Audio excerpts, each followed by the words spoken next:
नमस्कार दोस्तों, मैं हूं किशन लाल और आप देख रहे हैं आज जी किशन एजुकेशन यूट्यूब चैनल।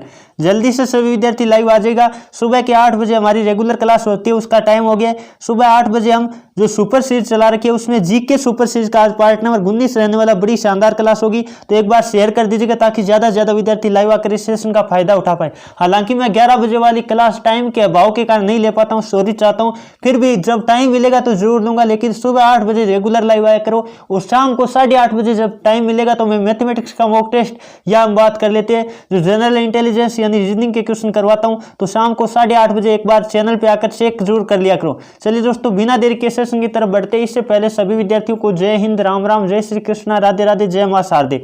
चलिए, जो विद्यार्थी पहली बार चैनल पे है चैनल को सब्सक्राइब करके बेल आइकन ऑन कर लीजिएगा, क्योंकि भारतीय सेना की तैयारी करने वाले युवाओं के लिए हम रेगुलर क्लास आपके लिए प्रोवाइड करें। हालांकि आपका एग्जाम आपको पता है 1 नवंबर को होने वाला है, तो ध्यान रखिएगा 1 नवंबर को मद्देनजर रखते हुए अपनी तैयारी वैसे लगे रहेगा, क्योंकि कंपटीशन बहुत ज्यादा होने वाले और लगभग 5-6 दिनों में मैं आपको नोट्स भी प्रोवाइड कर दूंगा, जीके, जीएस और मैथमेटिक्स सारे सब्जेक्ट के, जिसमें टॉपिक वाइज आपको मिलेंगे। तो वो भी मैं प्रोवाइड करने वाला हूं। जुड़े रहिए हमारे साथ, कभी भी मैं आपको बता सकता हूं कब कैसे लेना है, ठीक है।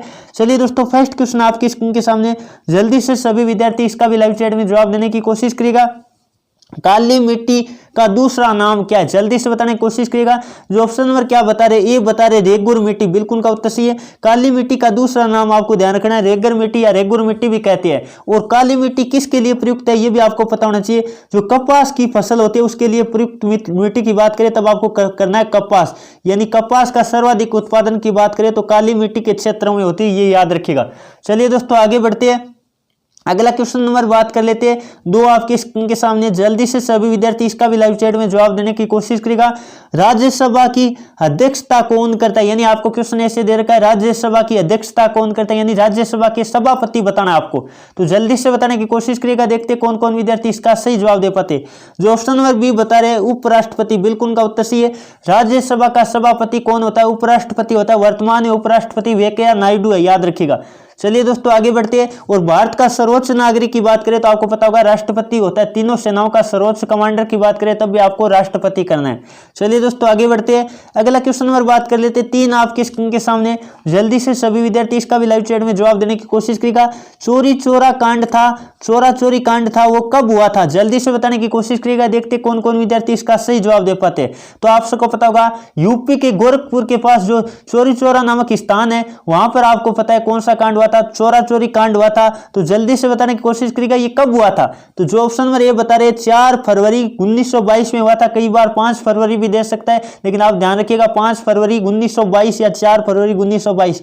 अब बात कर लेते हैं, ये क्वेश्चन जो मैं करवा रहा हूं आपको पता होगा जो बीकानेर, सीकर और झुंझुनू की जो ये भर्ती हुई थी, आपको पता है बीकानेर, झुंझुनू, सीकर और जयपुर की साथ हुई थी। आपको पता पेपर एक जैसा आया था, तो उसमें आए हुए क्वेश्चन है सारे आपको दिखाई दे रहे होंगे। अब बात कर लेते हैं, आपको पता होगा यदि मैं बात करूं 13 अप्रैल 1919 को, तो आपको पता होगा जलियांवाला बाग हत्याकांड हुआ था। आपको पता होगा पंजाब के अमृतसर में हुआ था, ये भी इंपॉर्टेंट क्वेश्चन बनता है। और 9 अप्रैल 1925 को कौन सा कांड हुआ था? आपको पता होगा काकोरी कांड। इंपॉर्टेंट क्वेश्चन है, काकोरी कांड कब हुआ था? तो आप नोट कर लीजिएगा। काकोरी कांड की बात करें तो आपको ध्यान रखना है काकोरी कांड कब हुआ था? 9 अगस्त 1925 में हुआ था। ये क्वेश्चन भी इंपॉर्टेंट है, कई बार आ चुका है एग्जाम में। चलिए दोस्तों, आगे बढ़ते हैं। अगला क्वेश्चन आपकी स्क्रीन के सामने लेते हैं। जल्दी से सभी विद्यार्थी क्वेश्चन नंबर 4 का भी जवाब देने की कोशिश करेगा। बहुत ही शानदार क्वेश्चन है।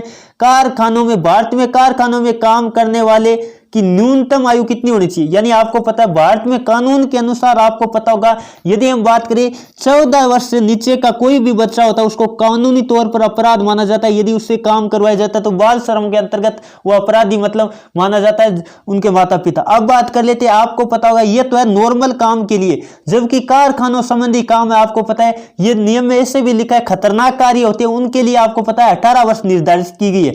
जो ऑप्शन नंबर क्या बता रहे, ये बता रहे बिल्कुल का उत्तर सही है। ध्यान रखिएगा कारखानों में जो खतरनाक कार्यों से संबंधित वो 18 वर्ष, और वैसे आपको पता होना चाहिए मेन तौर पर 14 वर्ष है बाल श्रम के लिए। इंपॉर्टेंट है, याद रखिएगा। चलिए दोस्तों, आगे बढ़े। अगला क्या क्वेश्चन आपकी स्क्रीन के सामने लेते हैं। जल्दी से सभी विद्यार्थी क्वेश्चन नंबर 5 का भी जवाब देने की कोशिश करेगा। मानचित्र का अध्ययन क्या कहलाता है? ये क्वेश्चन आया था और ऑप्शन में आपको इसी तरह दे रखा था। तो आपको पता है मानचित्र के अंतर्गत यदि हम बात करें तो कौन सी मतलब अंतर्गत आता है, तो आपको पता होगा भूगोल के अंतर्गत आता है। जो ऑप्शन नंबर क्या बता रहे, डी बता रहे बिल्कुल का उत्तर सही, क्योंकि आपको पता है न तो इतिहास कह सकते हैं, न राजनीति, न चित्रकला। तो आपका मानचित्र वैसे देखिए तो थोड़ा सा आपको चित्रकला भी लग रहा होगा चित्र, लेकिन मानचित्र आप ध्यान रखिएगा भूगोल के अंतर्गत आता है। इंपॉर्टेंट क्वेश्चन है, भूमि से संबंधित अध्ययन हो गया, तो ये इंपॉर्टेंट आप सभी याद रखिएगा। चलिए दोस्तों अगला क्वेश्चन आपकी स्क्रीन के सामने लेते हैं, जल्दी से सभी विद्यार्थी इसका भी लाइव चैट में जवाब देने की कोशिश करिएगा। निम्न में से हल्का लड़ाकू विमान कौन सा है, तो आपको पता होगा तेजस है। जो ऑप्शन नंबर क्या बता रहे, बी बता रहे बिल्कुल उनका उत्तर सही है। और भारत की चलने वाली प्रथम प्राइवेट ट्रेन की बात करें तो वो भी आपको पता होगा तेजस है। एकमात्र ट्रेन जो प्राइवेट है आपको पता होगा वो कौन सी है, तेजस है। और सबसे हल्का लड़ाकू विमान की बात करें तो वो भी तेजस है। चलिए दोस्तों अगला क्वेश्चन आपकी स्क्रीन के सामने लेते हैं जल्दी से। राफेल आपको पता है अभी वर्तमान में ही डील हुई थी, आपको पता है राफेल भारत आए थे और आपको पता कहां लैंडिंग की थी, आपको पता होगा अंबाला एयरबेस हरियाणा में लैंड की थी। ये भी इंपॉर्टेंट क्वेश्चन बनता है, याद रखिएगा। अगला क्वेश्चन नंबर 7 आपके स्क्रीन के सामने क्या है, भगत सिंह ने सैंडर्स की हत्या क्यों की थी, तो सैंडर्स आपको पता होगा एक क्या था, अंग्रेज था। उन्होंने आपको पता है लाला लाजपत राय की क्या कर दी थी, हत्या कर दी थी, यानी लाठी चार्ज के दौरान उनकी हत्या कर दी थी। इसी का बदला लेने के लिए आपको पता होगा भगत सिंह ने किसकी, सैंडर्स की हत्या की थी। जो ऑप्शन नंबर क्या बता रहे, ये बता रहे बिल्कुल उनका उत्तर सही है, लाला लाजपत राय की हत्या का बदला लेने के लिए। आपको पता होगा लाला लाजपत राय की हत्या कब हुई थी, ये इंपॉर्टेंट क्वेश्चन बनता है, तो याद रखिएगा। यदि हम बात करें तो जल्दी से बताने की कोशिश करिएगा। यह हुई थी 17 नवंबर 1928 को। कब हुई थी, 17 नवंबर 1928 को। यदि हम बात करें लाला लाजपत राय की मृत्यु कब हुई थी, तो आपको ध्यान रखना है 17 नवंबर 1928 की हुई थी, 17 नवंबर 1928। उसके तुरंत एक महीने बाद यानी 17 दिसंबर, कब, 17 दिसंबर 1928 को किसकी हत्या कर दी गई थी, आपको पता होगा 1928 यानी 17 दिसंबर 1928 को सैंडर्स अंग्रेज की हत्या कर दी गई थी। अब बात कर लेते हैं, आपको पता होगा और सैंडर्स की हत्या करने के कारण ही अंग्रेज जो क्या हो गए थे, उनको डर लगने लगा था कि कहीं भगत सिंह, राजगुरु, सुखदेव है वो कोई बड़ा कदम न उठा ले। और इसी के कारण आपको पता होगा 23 मार्च, याद रखिएगा 23 मार्च कब, 1931, 23 मार्च 1931 को आपको पता होगा भगत सिंह, राजगुरु, सुखदेव महान क्रांतिकारियों को आपको पता है फांसी की सजा सुनाई गई थी।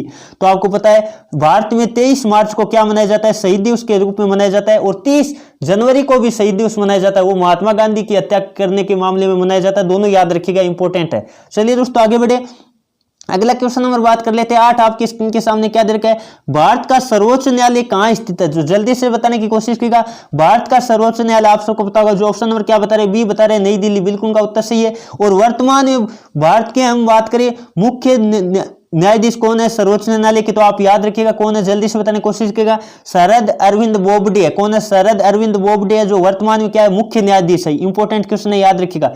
मुंबई को आपको पता है 7 टापुओं का नगर मुंबई को कहा जाता है, 7 पहाड़ियों का नगर आपको पता होगा रोम को कहा जाता है। इंपॉर्टेंट क्वेश्चन है। महलों का नगर बात करें तो कोलकाता को कहा जाता है। चलिए दोस्तों अगला क्वेश्चन नंबर बात कर लेते हैं 9 आपकी स्क्रीन के सामने, अशोक किसका पुत्र था, जल्दी से बताने की कोशिश करिएगा। अशोक किसका पुत्र था, तो अशोक आप सबको पता होगा बिंदुसार का पुत्र था। किसका पुत्र था, बिंदुसार का पुत्र था, तथा चंद्रगुप्त मौर्य का क्या होता, पोता था। तो याद रखिएगा, जैसे मैं बता देता हूं, ऊपर लिख लेते हैं हम चंद्रगुप्त मौर्य, क्या लिख लेते हैं, चंद्रगुप्त मौर्य लिख लेते हैं, क्योंकि इस तरह का क्वेश्चन भी कई बार आ जाता है। यानी अशोक किसका पोता था, तो चंद्रगुप्त मौर्य। उसका पुत्र कौन था, आपको पता होगा बिंदुसार था। कौन था, बिंदुसार था। और बिंदुसार का पुत्र कौन था, इंपॉर्टेंट क्वेश्चन है, यहां से काफी बार आर्मी एग्जाम में आ चुका है, तो आपको रखना है अशोक। तो अशोक महान आपको पता होगा, तो ये इंपॉर्टेंट क्वेश्चन है, कई बार एग्जाम में आ चुका है। चंद्रगुप्त मौर्य का पोता कौन था, तब आपको करना है अशोक। और बिंदुसार का बेटा की बात करें तो अशोक। तो इस तरह से क्वेश्चन बनते हैं, अशोक के पिता का नाम क्या था या दादा का नाम। तो ये तीनों से संबंधित आर्मी में मैंने काफी बार देखा क्वेश्चन आ जाता है, तो इंपॉर्टेंट है, नोट कर लीजिएगा।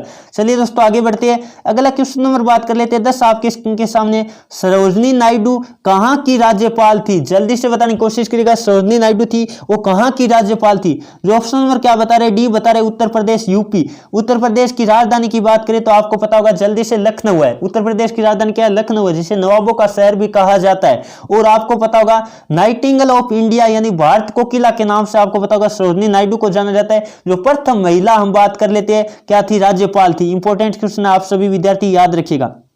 चलिए दोस्तों आगे बढ़ते हैं, अगला क्वेश्चन नंबर बात कर लेते हैं 11 आपके स्क्रीन के सामने, बहुत ही शानदार क्वेश्चन है, सबसे बड़ी विधानसभा वाला राज्य कौन सा है, तो ये तो आपको पता ही होगा कौन सा है, जल्दी से बताने की कोशिश करिएगा। जो ऑप्शन नंबर क्या बता रहे, क्या बता रहे, उत्तराखंड। एक मिनट थोड़ा सा ध्यान दीजिएगा, ऑप्शन नंबर क्या बता रहे, ए बता रहे बिल्कुल का उत्तर सही है, क्या उत्तर प्रदेश। ध्यान रखिएगा, आपका ऑप्शन नंबर क्या राइट होगा, ए राइट होगा। यानी कौन है, उत्तर प्रदेश आपको पता होगा सबसे बड़ा विधानसभा वाला राज्य है। इंपॉर्टेंट क्वेश्चन है। सर्वाधिक जनसंख्या की बात करें तब भी आपको क्या करना है, उत्तर प्रदेश करना है। जनसंख्या के मामले में प्रथम स्थान पे कौन है, उत्तर प्रदेश है। चलिए दोस्तों आगे बढ़ते हैं, अगला क्वेश्चन नंबर बात कर लेते हैं। बार आपकी स्क्रीन के सामने जल्दी से सभी विद्यार्थी इसका लाइव चैट में जवाब देने की कोशिश कीजिएगा। सूचना पाने का अधिकार यानी आरटीआई, सूचना पाने के अधिकार को क्या कहते हैं, आरटीआई कहते हैं। कब पारित हुआ था, बहुत ही शानदार क्वेश्चन है, काफी बार एग्जाम में आ भी चुका है। तो जो ऑप्शन नंबर क्या बता रहे हैं, बी बता रहे 2005, बिल्कुल उनका उत्तर सही, काफी बार आया हुआ क्वेश्चन है तो नोट कर लीजिएगा। चलिए दोस्तों आगे क्वेश्चन की तरफ बढ़ते हैं। अगला क्वेश्चन नंबर बात कर लेते हैं। 13 आपकी स्क्रीन के सामने क्या दे रखा है, सबसे गहरा महासागर कौन सा है। तो सबसे गहरा महासागर की बात करें तो आपको पता होगा, जो ऑप्शन नंबर क्या बता रहे, सी बता रहे प्रशांत महासागर, बिल्कुल उनका उत्तर सही है। ये क्वेश्चन भी आर्मी एग्जाम में कई बार, क्योंकि मैं बता रहा हूं जो भी मैं क्वेश्चन सीरीज करा रहा हूं उसके अंतर्गत आर्मी के पुराने पेपरों यानी प्रीवियस ईयर के पेपरों में आए हुए क्वेश्चन करवा रहा हूं, तो ध्यान से सुनिएगा और जो क्वेश्चन आपको नहीं आता नोट कर लीजिएगा। और यदि आपको क्लास अच्छी लग रही है तो सभी विद्यार्थी दिल से लाइक कर देना। चलिए दोस्तों आगे बढ़ते हैं, अगला क्वेश्चन नंबर बात कर लेते हैं। 14 आपके स्क्रीन के सामने क्या दे रखा है, माउंट एवरेस्ट कहां स्थित है। जल्दी से बताने की कोशिश करिएगा, माउंट एवरेस्ट कहां स्थित है। तो आपको पता होगा, जो ऑप्शन नंबर क्या बता रहे, डी बता रहे नेपाल, बिल्कुल उनका उत्तर सही है नेपाल। नेपाल की राजधानी आपको पता होगा काठमांडू है। और आपको पता होगा सार्क का मुख्यालय कहां है, आपको पता होगा काठमांडू नेपाल है। ये भी इंपॉर्टेंट क्वेश्चन बनता है। और भी बात कर लेते हैं, तो माउंट एवरेस्ट विश्व की सबसे ऊंची चोटी है, जिसे नेपाल में क्या कहते हैं, सागरमाथा कहते हैं। इंपॉर्टेंट क्वेश्चन है, याद रखिएगा। चलिए दोस्तों अगला क्वेश्चन नंबर 15 आपकी स्क्रीन के सामने क्या दे रखा है, सतीश धवन अंतरिक्ष अनुसंधान केंद्र कहां है। तो जल्दी से बताने की कोशिश करिएगा, देखते हैं कौन कौन विद्यार्थी इसका सही जवाब दे पाते हैं। जो ऑप्शन नंबर क्या बता रहे, बी बता रहे श्रीहरिकोटा, बिल्कुल उनका उत्तर सही। सतीश धवन अंतरिक्ष अनुसंधान केंद्र की बात करें तो श्रीहरिकोटा में। और पोखरण में आपको पता है क्या हुआ था, परमाणु परीक्षण किया गया था, जो कि जैसलमेर राजस्थान में पड़ता है। और बेंगलुरु में आपको पता है भारत का बगीचा किसे कहा जाता है, बेंगलुरु को कहा जाता है। यह भी इंपॉर्टेंट क्वेश्चन है। और इसरो का मुख्यालय की बात करें, इसरो के हेडक्वार्टर की बात करें तो आपको पता होगा बेंगलुरु में पड़ता है। यह भी इंपॉर्टेंट क्वेश्चन है। ये थी दोस्तों आज की क्लास। आपके 15 में से कितने क्वेश्चन राइट हुए कमेंट करके जरूर बताएगा। और आपके कौन सा क्वेश्चन मतलब समझ में नहीं आया वो भी बता सकते हैं। और बाकी आपका कोई सुझाव हो तो कमेंट बॉक्स में दे सकते हैं, कोई क्वेश्चन हो तो पूछ सकते हैं। चलिए दोस्तों आज की क्लास में इतना ही। Thank you for watching. जय हिंद, जय भारत।